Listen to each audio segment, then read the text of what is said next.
அழகர் வராரு, அழகர் வராரு அப்படின்னு மனசார நீங்க கேட்குறீங்க. உங்க வீட்டுக்குள்ளேயும் அழகர் வருகிறார். ஆச்சி மசாலா எந்த சமையலும் ருசி தேடும் ரகசியம் 20 ரூபாய். கள்ளழகர் வந்த காரணம் என்ன அப்படின்னா, இந்த கள்ளழகரும் தாயாரும் எவ்வளவு கருணை அப்படின்னு சொன்னா, வைகை ஆறு என்பது மகாலட்சுமியோடைய நன்மை.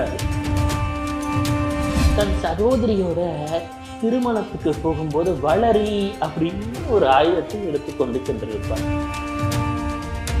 நம்ம மீனாட்சி அம்மன் கோயில கூட அந்த குளத்துக்கே பொற்றாமரை குளம் அப்படின்னு தான் பேரு. இந்த 18ஆம் படி கருப்புசாமியை நினைச்சாலே போதும், கேட்டாலே போதும், சத்திய வாக்கு சொல்றேன், எந்த நாளிலையும் இந்த பிரச்சனைகள் பனி போல கரைவதை கட்டாயமாக உணரலாம். இந்த குதிரை என்பது அஸ்வினி நட்சத்திரத்தையும் குறிக்கும்.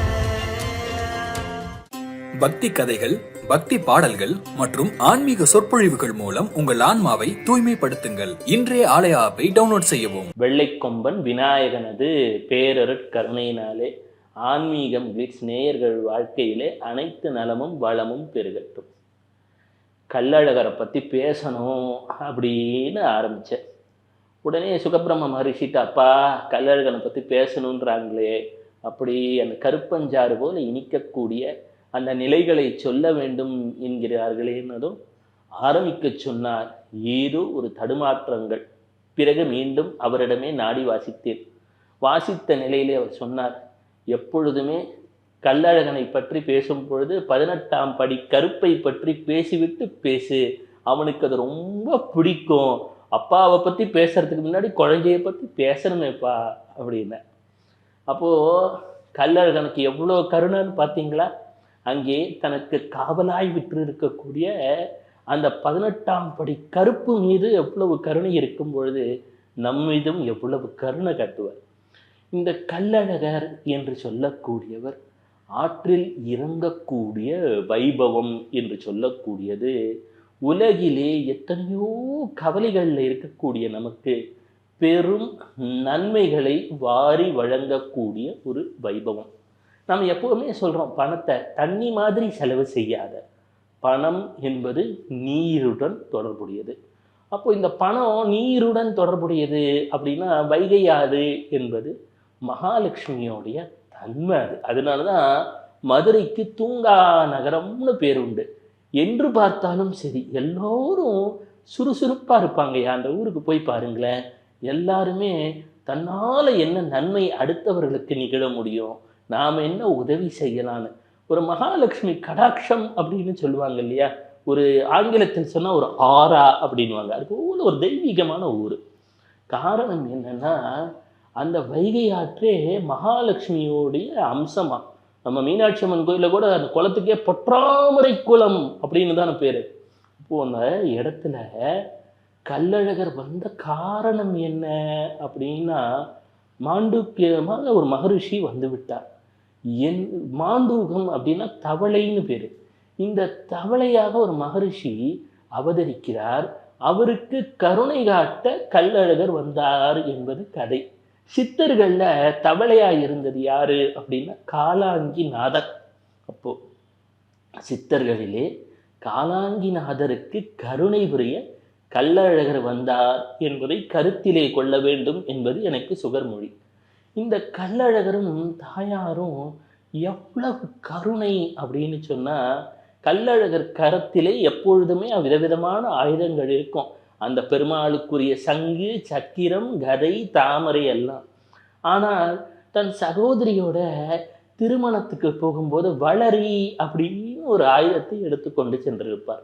இந்த வளரி என்பது எதை குறிக்கும் தெரியுமா?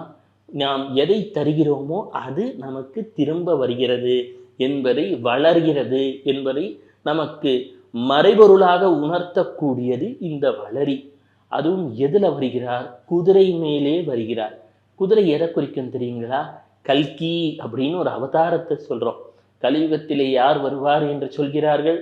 கவலையிலே இருப்பவர்களை மீட்பதற்காக, நம்மை கரை சேர்ப்பதற்காக வரக்கூடியவர் யார்? கல்கி. இந்த குதிரை என்பது அஸ்வினி நட்சத்திரத்தையும் குறிக்கும். இந்த அஸ்வினி நட்சத்திரத்தில் தற்பொழுது நமக்கு பல்வேறு காலநிலை மாற்றங்கள் ஏற்பட்டு கொண்டிருக்கின்றன. செவ்வாய் கந்தாந்த புள்ளியிலே வரப்போகிறார். செவ்வாய் என்று சொன்னாலே போர் வீரனை குறிக்கும். உலகம் முழுக்க போர்களாலே ஆங்காங்கே பல்வேறு மக்கள்கள் அவதியுறுவதை நம் கண்ணார காண்டு கொண்டிருக்கிறோம். பெருமாள் என்பவர் புதனின் அம்சம். அவர் போர் வீரனாக மாறி காட்சி தருகிறார். எனவே புதனும் செவ்வாயும் கலந்ததொரு நிலையிலே எத்தனையோ பேர் ஜாதக ரீதியாக அவதிப்பட்டு கொண்டிருப்பவர்கள் எல்லாம் மனமாற எங்கே இருந்தாலும் சரி கல்லழகனை நினைத்து, அப்பா எங்களுக்கு ஒரு நன்மை நடக்கணும்னு கேட்டார். உடனே அவர்கள் ஜாதகத்திலே பெரும் மாற்றங்கள் நிகழ்வதை நேரிலே உணரலாம். அதே போல அங்கே இருக்கக்கூடிய 18ஆம் படி கருப்பு என்று சொல்லக்கூடியவர் மிகுந்த சக்தி பெற்றவர். சிலதெல்லாம் எதற்காக நமக்கு நிகழ்கிறது என்று சொன்னால், நமக்கு போன பிறவியில் ஒரு பெரிய புண்ணியம் பண்ணியிருப்போம். அந்த புண்ணியத்துக்கு கடவுள் ஏதோ பலனை தரணும், இவங்களை காப்பாற்றணும், கரையேற்றணும்னு முடிவு பண்ணியிருப்பான். எத்தனையோ பேர் எங்கள் வீட்டில் செய்வினை ஏவல் தோஷம் இருக்குன்னு பயப்படுறோம் ஐயா, எங்கள் வீட்டில் வாஸ்து குறை இருக்குன்னு சொல்கிறாங்க ஐயா, ராத்திரி தூங்கினா தூக்கமே வரதில்லை. நிறைய பேருக்கு பெரிய பிரச்சனை, நிம்மதியான தூக்கம் இல்லை. இவங்கெல்லாம் இந்த 18ஆம் படி கருப்பு சாமியை நினைச்சாலே போதும், கேட்டாலே போதும், சத்திய வாக்கு சொல்கிறேன், எந்த நாளிலையும் இந்த பிரச்சனைகள் பனி போல கரைவதை கட்டாயமாக உணரலாம். இதை ஏன் இன்னைக்கு கேட்குறீங்க? உங்களுக்கு நல்ல நேரம் துவங்கிடுச்சு. அப்போதான் அங்கே இருக்கக்கூடிய 18ஆம் படி கருப்பு நூபுர கங்கை, அதாவது சிலம்பாறு அப்படின்னு சொல்லுவாங்க. பெருமாள் திருவடியில் பட்டு அங்கே கங்கையாக திருமாலிருஞ்சோலையிலே வந்து கொண்டிருக்கக்கூடியது நூபுர கங்கை. யார் ஒருவன் இந்த நூபுர கங்கை என்று சொல்லக்கூடிய சிலம்பாறு என்ற பெயரை கேட்டு விடுகிறானோ அவனுக்கு வாழ்க்கையில் தண்ணிக்கு பஞ்சம் வராதான். என்னையா தண்ணிக்கு பஞ்சம் வருதா, இது பெரிய விஷயமான்றீங்க? உலகம் முழுவதும் இப்பொழுது மிக பெரும் தேவையாக தேடலாக இருக்கக்கூடியது நீர் தான். நீரின்றி அமையாது உலகு அப்படின்வாங்க. அப்போ ஒரு பெரிய மகாலட்சுமி வரத்தை கொடுத்தாலாம். யாரெல்லாம் திருமாலிருஞ்சோலையை பற்றி நினைக்கிறார்களோ அங்கே இருக்கக்கூடிய சுந்தரவல்லி தாயார், சுந்தரபாகு என்று சொல்லக்கூடிய நமது கல்லழகர், இவர்களை எல்லாம் மனதால் நினைக்கிறார்களோ அவர்களுக்கு வாழ்க்கையிலே நீருக்கு பஞ்சம் வராதான், நல்லா இருப்பாங்களாம். சரியா, எதற்காக இந்த திருவிளையாடெல்லாம் நடக்கிறது? அவர் கல்லழகர் வருகிறார், நீரிலே இறங்குகிறார், சகோதரியை பார்க்க செய்கிறார்னா, இந்த விளையாட்டெல்லாம் திருவிளையாடல்கள் எல்லாம் அவர்கள் தங்களுக்காக செய்து கொள்ளவில்லை. இந்த பரம்பொருள் மனிதர்கள் உய்ய வேண்டும், மனிதர்கள் நலம் பெற வேண்டும், நீரின் நன்மை மனிதனுக்கு ஏற்பட வேண்டும். கலியுகத்திலே இப்பொழுதுள்ள சூழலிலே ஆங்காங்கே நீர் மாசடைந்துள்ளது. நீர் மட்டுமல்ல, மனிதனின் மனமும் மாசடைந்து உள்ளது. இக்காலத்திலே இது போன்ற ஒரு நல்ல விஷயங்களை அப்படியே பச்சை பட்டுடுத்தி அழகர் வருகிறார். அவர் அப்படியே ஆபரணங்களை சூடி இருக்கிறார். அப்படியே மகிழ்ச்சி எங்கும் மக்கள் கிட்ட பொங்குகிறது. அழகர் வராரு, அழகர் வராரு அப்படின்னு மனசார நீங்க கேட்குறீங்க. உங்க வீட்டுக்குள்ளேயும் அழகர் வருகிறார்.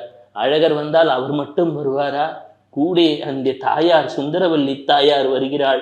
உங்கள் வாழ்க்கையிலே பொன்னாபரணங்களால் நிரப்புகிறார். செல்வம் பெருகுகிறது, மகிழ்ச்சி பெருகுகிறது.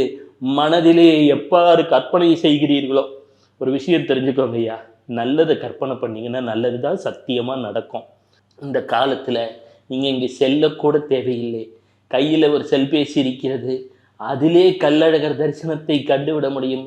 கண்ணார கண்டு மனதார அப்பா கருணை செய்வாயே, காராய வண்ண மணிவண்ண கண்ண கனசங்கு சக்கரதரனீள் சீராய தூய மலர்வாயனேய ஸ்ரீராம ராம எனவே தாராய வாழ்வு தருணஞ்சு சுழ்க தாமோதராய நமவோம் நாராயணாய நமவாமனாய நமகேசவாய நமவே என்று சொல்லக்கூடிய நிலையிலே தசாவதாரங்களாகவும் வந்தவனே கல்லழகனே, எங்கள் கண்ணீரை துடைத்து விடு, எங்கள் துன்பங்களை துடைத்து விடு, நீ இன்றி நாங்கள் இல்லை, அப்பா எங்களுக்கு உதவி செய் என்று உணர்வுடன் கேளுங்கள். உங்களுக்கான அற்புதம் இன்று முதல் துவங்கப் போகிறது. சிவசிவ. ஆச்சி மசாலா. எந்த சமையலும் ருசி தேடும் ரகசியம். 20 ரூபாய். பக்தி கதைகள், பக்தி பாடல்கள் மற்றும் ஆன்மீக சொற்பொழிவுகள் மூலம் உங்கள் ஆன்மாவை தூய்மைப்படுத்துங்கள். இன்றைய ஆலய ஆப்பை டவுன்லோட் செய்யவும்.